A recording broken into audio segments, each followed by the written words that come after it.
Voltamos aqui. Agora, vamos finalizar essa aula, obviamente, com o quê? Com as questões, né? Ficou tudo certinho, vocês já conseguiram compreender, né? A questão das figuras de linguagem, a questão aí dessa multiplicidade, dessa construção do sentido das palavras, né? Dessa parte da gramática que vai lidar justamente com essas especificidades, né? Que é a semântica. Então, vamos agora ver na prática como isso funciona, uma vez que esse é um assunto que recai assim muito no Enem, porque o Enem adora brincar, né? Uma brincadeira muito de mau gosto, diga-se de passagem, com essa multiplicidade de sentido, né?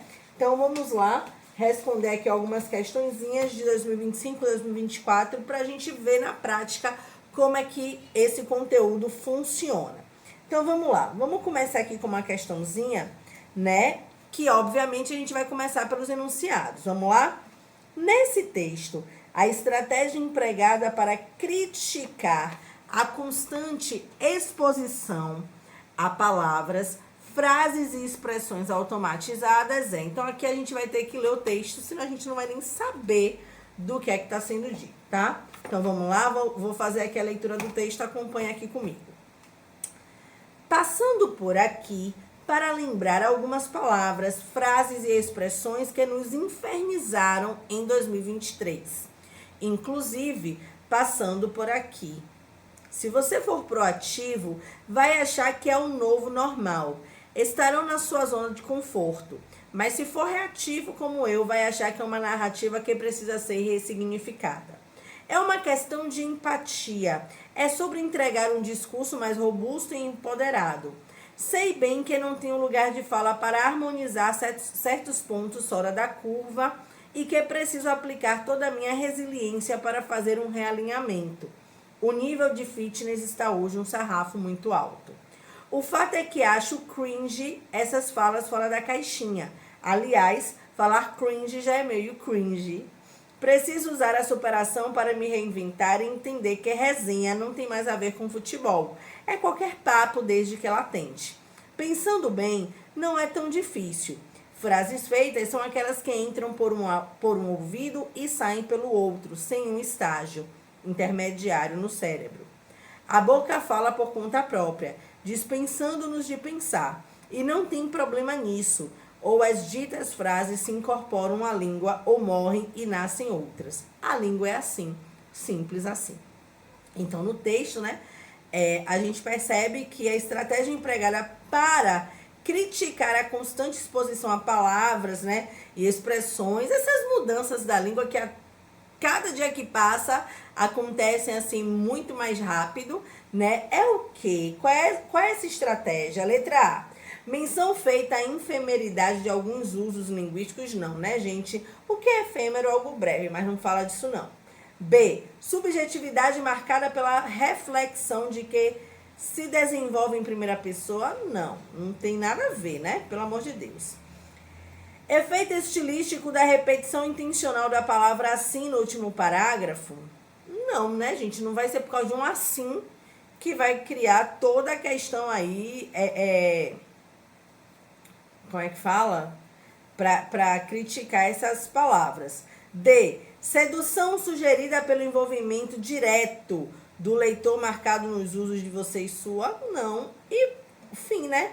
Letra E. Humor gerado pelo uso das estruturas linguísticas que são objetos de reflexão desenvolvida. Ele há uma construção de sentido, né, para ser engraçado, né, a partir do momento que o autor vai trazendo as estruturas linguísticas para analisar, né, para emanar aí uma reflexão, invocar uma reflexão, melhor dizendo.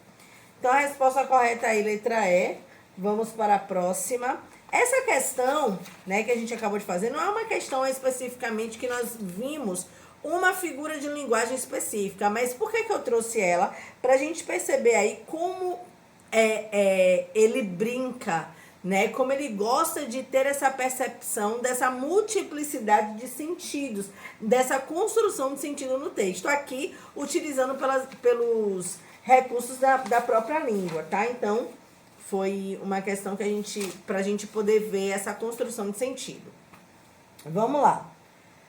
Aqui já é uma questão mais pautada nessa também multiplicidade de sentido de uma palavra em específico. Vamos relembrar um pouquinho. A gente falou desse fenômeno no início da aula. Qual é o fenômeno? Qual é o nome que a gente dá a essa multiplicidade de sentidos que uma palavra pode ter? Uma mesma palavra pode ter em diferentes contextos, você lembra?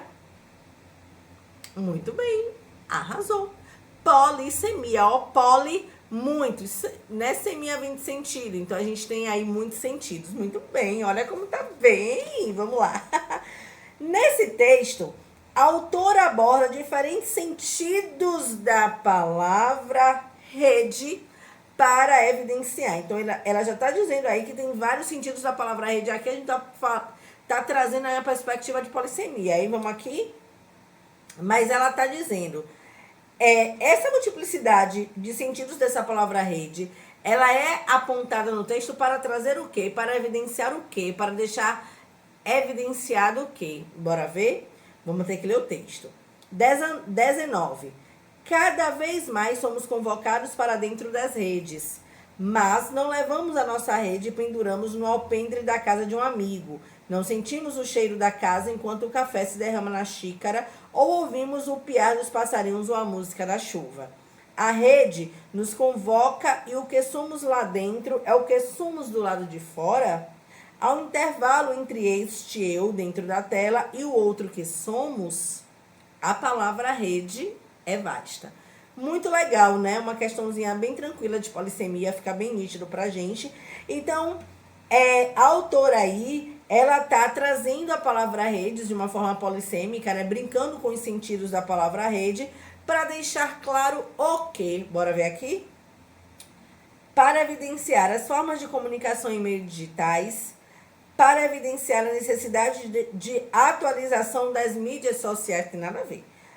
Para evidenciar os conflitos de identidade dos usuários da internet. Letra D. Para evidenciar o impacto das tecnologias nas interações humanas. Ou letra E. Para evidenciar os desejos de compartilhar vivência com os amigos. Letra D, né, gente? Para evidenciar o impacto das tecnologias. Ela justamente pega esse sentido da palavra rede, que é o mais comum, né? Rede pra gente se pendurar e tal. E transpõe para o de agora, né? Então, ela meio que ela traz à tona esses dois sentidos justamente para mostrar como é que as interações mudaram. Ela diz, antigamente a gente pendurava na casa do amigo, hoje cada um fica lá na sua telinha. Então, letra D, uma questão super de boa, super delícia da Bahia. Vamos para mais uma, aqui mesmo de 2025, vamos lá. Vamos aqui. Muito tranquila. Olha o enunciado que é pequeno. Nesse texto, a repetição da forma daí revela. Então, a gente vai ter que caçar e analisar qual é o sentido aí da palavra daí. A gente já sabe que vai se repetir. Vamos entender agora o que é que revela essa repetição desse daí aí. Vamos lá. O nome do filme é Roupa Suja. Eu assisti na minha casa, com minha mãe. Tinha O filme era sobre um homem que trocaram as bolsas. Daí, o homem levou uma bolsa cheia de dinheiro sem ele saber que na mala dele, pensando que era dele, mas era errada. Quando ele chegou onde ele ia trabalhar, tinha uma moça tentando abrir a porta para fazer entrevista com os cantores que lá que tinham. Daí ele perguntou, você tá tentando abrir a porta? Daí ele, não. Daí ele disse, tá, sim. Daí ela, e quero fazer uma entrevista. Daí ele disse, você quer entrar? Então pode entrar. Daí entraram, daí ficaram lá. Quando ela entrou e queria fazer a entrevista, um homem não deixou. Daí a mulher pegou, subiu onde o homem estava trabalhando. Rapaz, né? Onde ele estava trabalhando e ficou lá e dando show. Gente, essas pausas que eu fui fazendo na leitura foi proposital, tá? É porque aqui no texto tem umas reticências. Então, Então, nesse texto, a repetição da forma daí, daí, daí, toda hora. Ai, que saco. Imagina você tá conversando com daí, daí. Aff, que ódio. Velho, o que é essa expressão, essa repetição aí, que é literalmente aí uma construção de sentido, né? O que quer dizer? A. A necessidade de adequação ao interlocutor, não, nada a ver. B. A origem regional do locutor, não, né, gente? C. A escolaridade do falante, não. Uma estratégia presente na linguagem oral, ou letra E, uma ênfase em determinadas partes do discurso. Vocês acham que é uma ênfase que a pessoa está dando?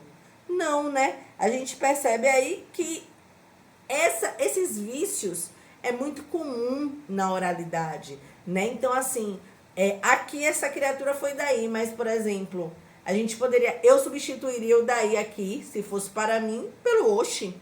Vinha cá, oxi, você vai nada? Ai, ai, viu, oxi. Entende? Então, parece estranho quando a gente lê, mas se a gente analisar, a gente também lança aí uns daí de outra forma, né? Então, tá tudo certo. Mas a gente já sabe que é muito comum na oralidade. Vamos aqui mais duas, só pra gente poder sustentar não, né? Fixar na nossa mente. Bora lá, duas questões de 2024. Vamos lá. Defendendo a importância da música para o bem-estar e o equilíbrio emocional das pessoas, a autora usa como recurso persuasivo, ou seja, com recurso de convencimento, né? Persuasão é convencimento, atrelado, são sinônimos. Tem que ler o texto. Se você é feito de música, este texto é para você. Às vezes, no silêncio da noite, eu fico imaginando que graça teria a vida sem música. Sem ela não há paz, não há beleza.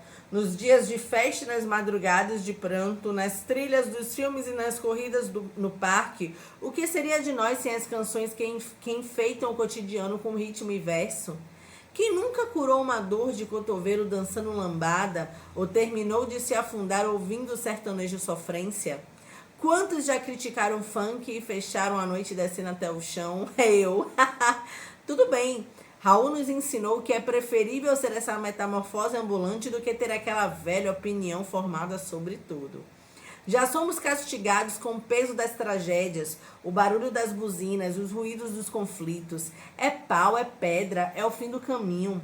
Há uma nuvem de lágrimas sobre os olhos. Você está na lanterna dos afogados, o coração despedaçado. Mas, como um sopro da janela do vizinho, entra o samba que reanima a mente.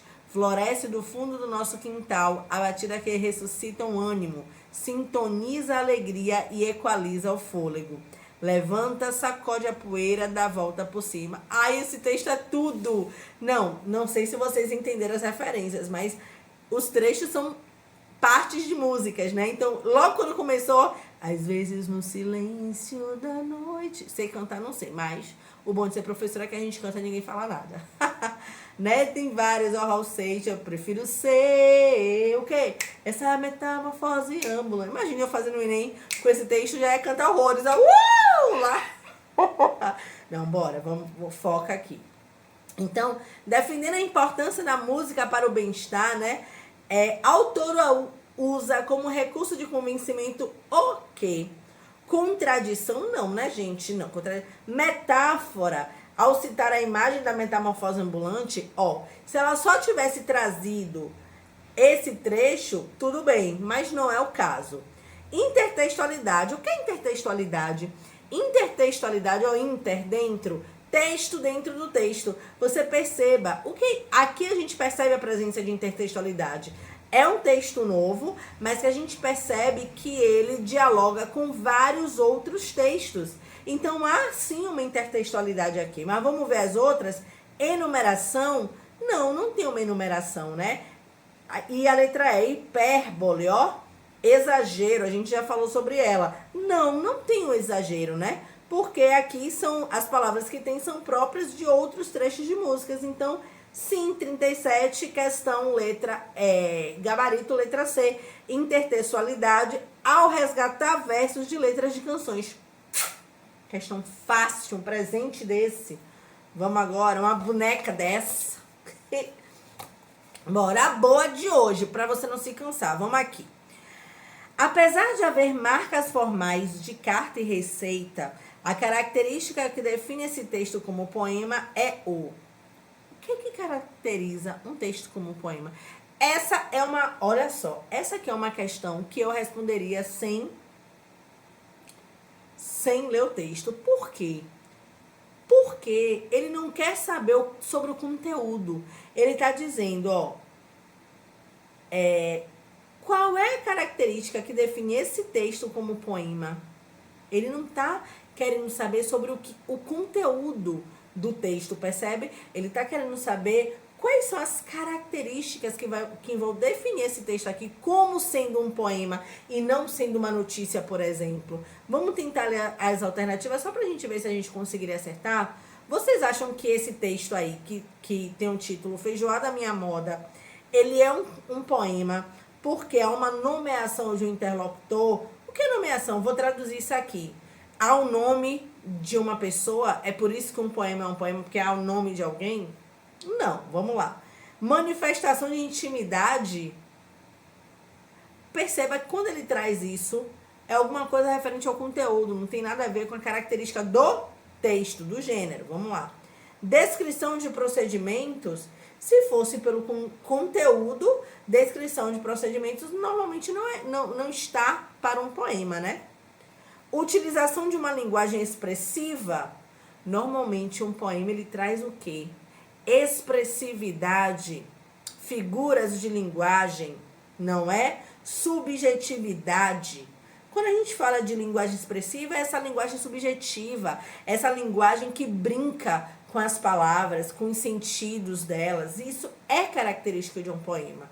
Mas vamos ver a letra E, apresentação de ingredientes culinários. Se fosse por apresentação de ingredientes culinários, a gente não diria que era poema, e sim o quê? Uma receita culinária. Então, a resposta correta, letra D, uma questão delícia, fácil da Bahia, e que não precisaríamos ler o texto para responder. Ler o texto aqui seria perda de tempo. Aí é só para quem não sabe. Só ia ler esse texto aqui quem não sabe. E obviamente não é nosso caso que você está aqui comigo.